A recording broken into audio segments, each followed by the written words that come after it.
Hello, grade 6 learners! How are you today? Are you doing fine? Today, we're going to learn a new lesson. I am Sir Klets and I'll be your teacher for this session. Let's learn and have fun. Are you ready? Let's start!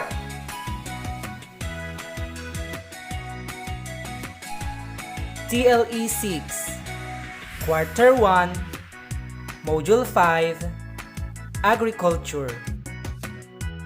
Here are the lessons that we are going to discuss. First, kinds of four-legged animals fish raise as livelihood. Second, possible hazards of animals racing to people and community. Third, ways to prevent hazards brought about by racing animals. Fourth, market demands for animals, fish products, and byproducts. The most essential learning competencies. First, conduct a survey to find out persons in the community whose occupation is animal, four-legged fish racing. Second, kinds of animals or fish being raised as means of livelihood. Third, possible hazards that animal racing can cause to people and community. Fourth, ways to prevent hazards by products and direct consumer or retailers.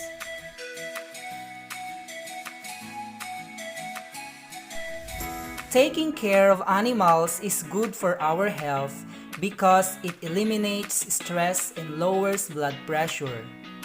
Aside from its good emotional and psychological effect, raising animals can be our source of income. Let me show you the different kinds of animals that you can raise as an alternative source of income of the family. But before we proceed, let me tell you what animal raising is. Animal raising is one of the sources of livelihood of many Filipino families today. It can be done in one's backyard or in a small lot nearby. And with knowledge, skills, and hard work, it can become one of the most profitable businesses today. Raising animals and fish will not just serve as a food, but also a source of income.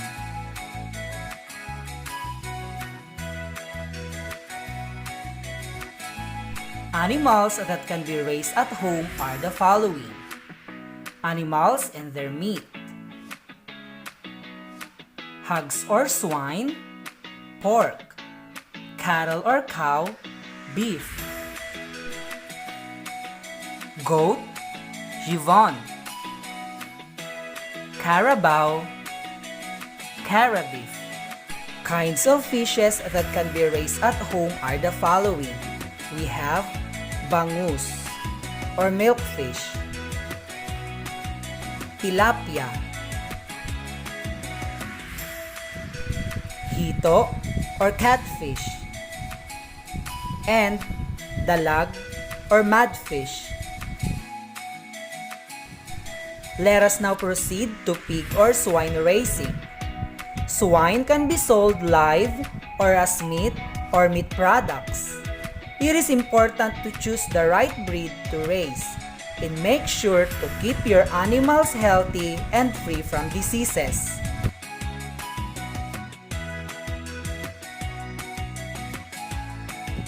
What are the standard swine breeds? Standard swine breeds are the following. We have Hampshire. This breed is smaller than other breeds. We also have Duroc. This breed comes from New Jersey. It is a good producer of milk and has good mothering characteristics. We also have Yorkshire. This breed is commonly raised in Canada. It has large ears with white and black spots. It is a good source of meat. The next one is Landrace. This breed comes from Denmark. It has white hair and skin.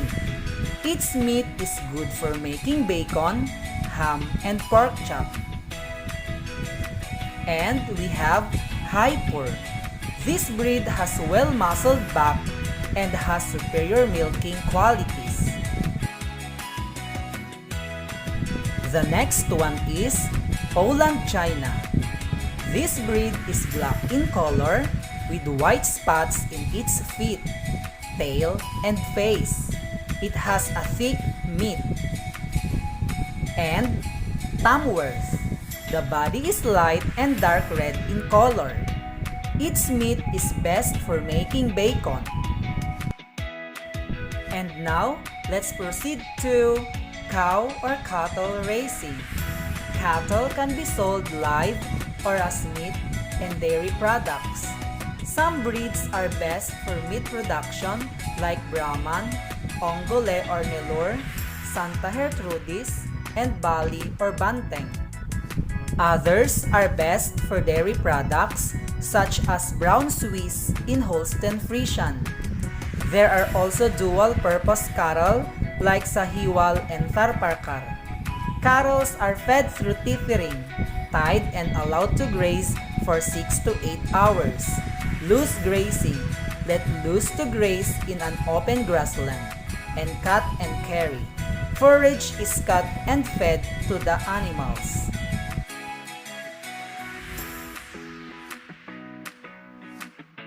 What are the different breeds of cattle? The first one is the Philippine cattle breed, the most popular in Batangas, which is the lowest with medium height and width. It has white hooves, short legs, and fine bones. They are said to be of dual-purpose type. They are raised as working animal and for their meat. They are also known for being prolific and resistant to diseases. That is the Philippine cattle breed. Next is the American Brahman. This breed is popular for its meat and its hump on the shoulder. It is grayish-white with loose pendulous skin along the dewlap and under the throat down to its forelegs, horn curved backward and upward. It is one of the best imported breeds for commercial purposes. That is the American Brahman breed. We also have the Red Sindhi. The breed, which originated from Pakistan, is a good source of beef and milk. It is also a working animal. It has a hump and is docile. Red Sindhi cattle are the most popular of all Zebu dairy breeds. The breed originated in the Sindhi province of Pakistan. They are widely kept for milk production across Pakistan, India, Bangladesh, Sri Lanka, and other countries. That is the Red Sindhi. And now, let's talk about the goat raising.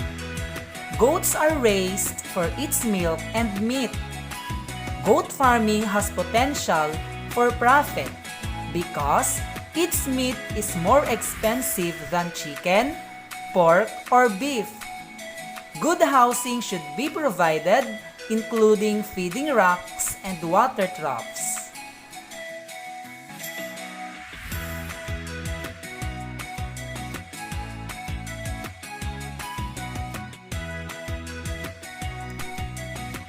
There are many goat breeds worldwide, but the available goat breeds in the Philippines are: we have Anglo-Nubians. It is a tropical breed that was successfully adapted in Western countries.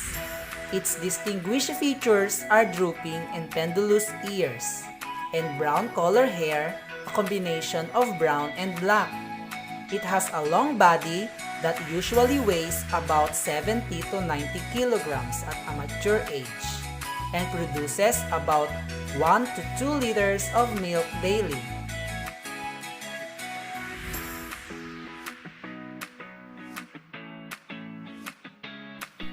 That is the Anglo-Nubian breed. The next one is Saanen. It is originated from Switzerland, is pure white to off-white, and it holds the distinction as the highest milk producer, about 1.8 liters, that weighs an average of about 70 kilograms. That is the Saanen breed. Next is Native. The Native breed is small, stocky, and low-set.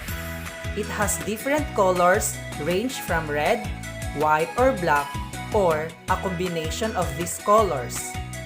Milk production is just enough for its kids, and it weighs about 20 to 30 kilograms at a mature age. That is the Native breed. We now proceed to Carabao racing. Carabao is the native Filipino word meaning water buffalo. Carabao are incredible animals that are used for work and farming tasks in Southeast Asia. They plow fields, carry and move heavy objects, and they are even used for transportation. What is the difference between buffalo and carabao? To the scientific word, a carabao is a water buffalo, the sort that lives in tropical swampland. But for many farmers, the carabao or calabaw in the vernacular is the country's native farm help, while the buffalo is a purebred import that they are used to crossbreed livestock for milk or meat.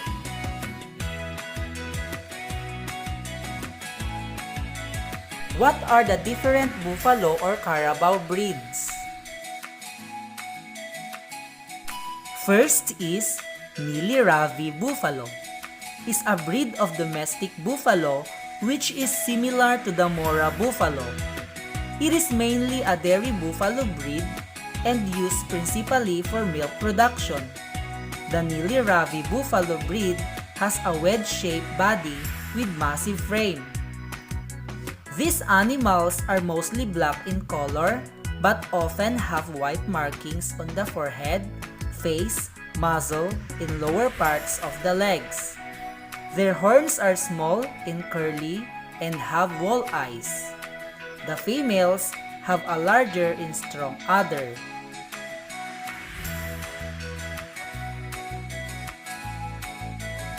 That is the Nili Ravi buffalo. Next is the Philippine carabao. Is a swamp-type water buffalo. This animal has been the ideal ally of farmers in their farm works. In the Philippines, carabao is primarily used as a source of meat, as a source of milk, and as a source of draft. The Philippine carabao as a breed is recognized as a draft animal and has a potential for meat production, but has a low genetic potential for milk production. That is the Philippine carabao. Let's now proceed to fish raising. Fish farming or fish raising is one of the biggest industries in the Philippines. As an archipelago surrounded by many bodies of water, the country is rich in natural resources, making fish farming suitable and viable source of livelihood for many Filipinos.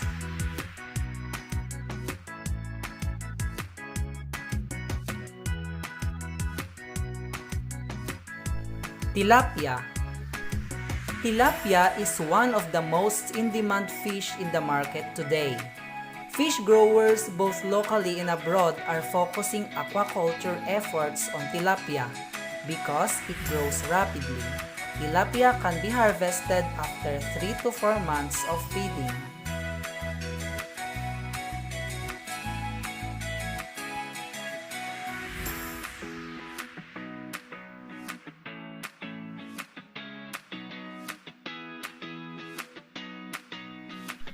Next is milkfish. It is referred to as the national fish of the Philippines.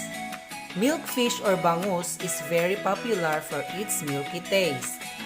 Milkfish requires no special kind of feed for its diet. Milkfish can be harvested after 7 to 10 months of feeding.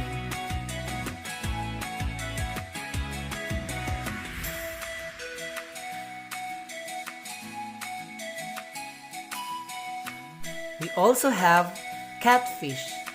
Catfish resembles cat's whiskers. This fish has become a staple food for many Filipinos, especially in the Tagalog region. Catfish can be harvested between 4 to 6 months of feeding.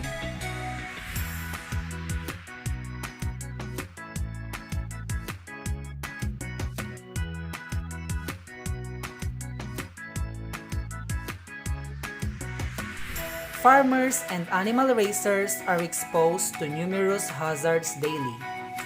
Serious injuries may be prevented if appropriate protective equipment is used. A safe workplace prevents illness and injury not only to the farmer but also to the animals as well. They are also at risk of developing injury illness from their work. It is very important to follow safety rules by using personal protective equipment. Possible hazards of animal raising to people and community. When animals and their houses are not properly maintained, it can cause hazards for the people in the neighborhood. Some of these hazards include: Number 1, pollution. Animal waste that is not properly disposed and is left exposed in the backyard can produce a very unpleasant smell, causing air pollution. Number 2, infection and diseases. Flies and insects carrying disease causing bacteria can settle on food and belongings of the family members, thus contaminating the food, which can cause diarrhea, food infection, skin infection, and other diseases. Number 3, fly and insect infestation. If not controlled, flies and other insects can multiply fast, then spread out in the community, causing disturbance, stress, and diseases. There are many ways to reduce the risk of farm injuries and illnesses in the farm by evaluating the risks and minimizing them. Accidents can be prevented through better education among farmers and workers. Making sure equipment is well maintained and has adequate safety features. Having safety procedures in place in training every worker and family member about potential dangers.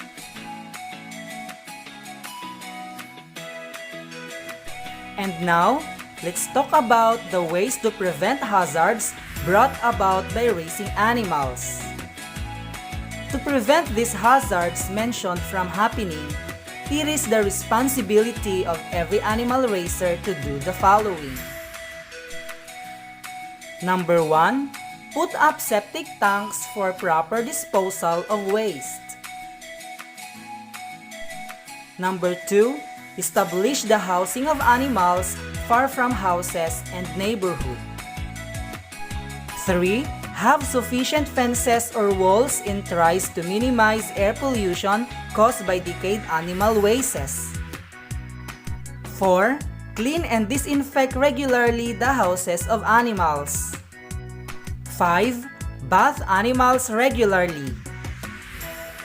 6. Have adequate space for animals to move about for exercise and promote good health. 7. Quarantine new hogs for 30 days before having them join other hogs to ensure the safety and health of the regular hogs as well as the new ones. 8. Consult a veterinarian regularly to ensure the health condition of every animal. 9. Animals that die of a disease must be buried properly and immediately to prevent the spread of possible infection and disease. And number 10, maintain a health and sanitation program for animals to ensure their health and safety.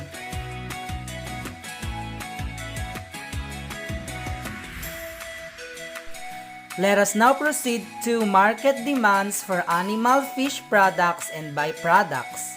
With our increasing population, there is a corresponding increase in the demand for pork, beef, cara beef, and goat meat, as well as fish, particularly bangus, tilapia, shellfish, shrimps, and other fish harvested from the rivers, lakes, and the sea. The goat, which is becoming a favorite meat dish not only among Muslims and Ilocanos, has recorded a 2% increase in production every year since 1999. More and more Filipinos savor goat delicacies like adobo, caldereta, papaitan, sinampalukan, and kilawin. Goat meat is a healthy alternative to pork and beef since goats feed on grass and vegetables.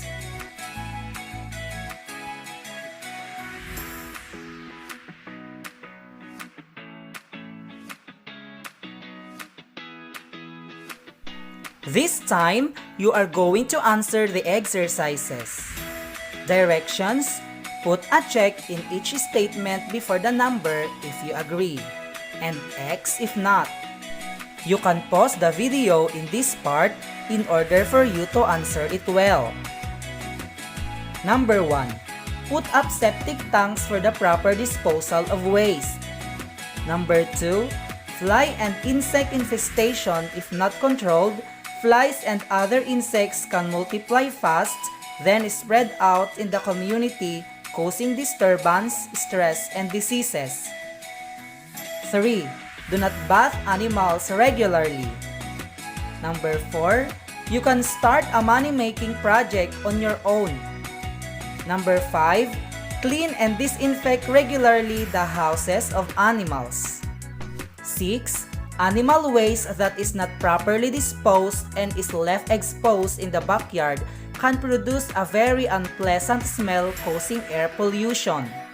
7. Quarantine new hogs for 30 days before having them join other hogs to ensure the safety and health of the regular hogs as well as the new ones. 8. Have adequate space for animals to move about for exercise and promote good health. Number 9. Flies and insects carrying disease-causing bacteria can settle on food and belongings of the family members, thus contaminating the food, which can cause diarrhea, food infection, skin infection, and other diseases. And number 10. Goat meat is a healthy alternative to pork and beef, since goats feed on grass and vegetables.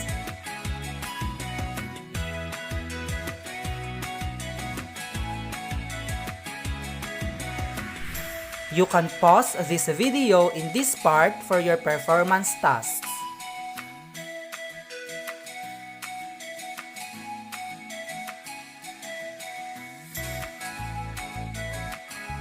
Let's now proceed to summative test.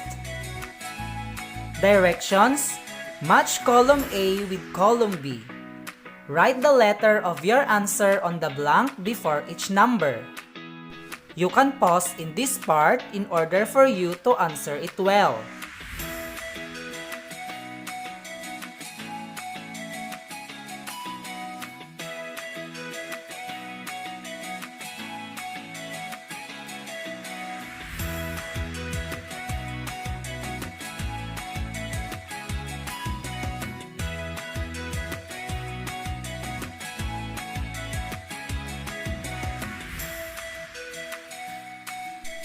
Thank you, kids! Hope you learned a lot in this session. Goodbye!